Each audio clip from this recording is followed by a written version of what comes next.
مصطفیٰ صلی اللہ علیہ وسلم کے بارگاہ میں اپنے نذران کو درود و سلام پیش کیا، درود و سلام پیش کیا۔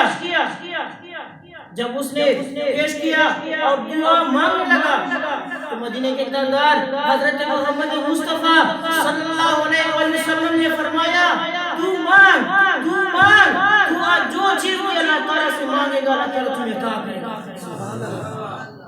اس اسلام میں ایک دفعہ درود شریف پڑھیے۔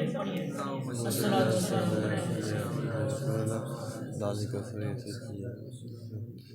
تو میرے پیارے اسلامی بھائیو، آپ کے سامنے میں نے قرآن پاک کی آیت تلاوت کی ہے، ورتل القرآن ترتیلا، ورتل القرآن ترتیلا، اور خوب ٹھہر ٹھہر کر قرآن پڑھا کرو، اور خوب ٹھہر ٹھہر کر قرآن پڑھا کرو۔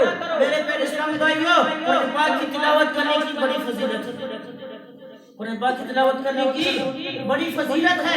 مدینے کے تاجدار حضرت محمد مصطفیٰ صلی اللہ علیہ وسلم فرماتے ہیں کہ جو شخص قرآن پاک کا ایک حرف پڑھ لیتا ہے اللہ تعالیٰ اس کو 10 نیکی عطا کرتا ہے۔ جو شخص ایک دفعہ قرآن پاک کا ایک حرف پڑھ لیتا ہے اللہ تعالیٰ اس کے 10 گناہ معاف عطا فرماتا ہے۔ اور میں یہ نہیں کہتا الف لام میم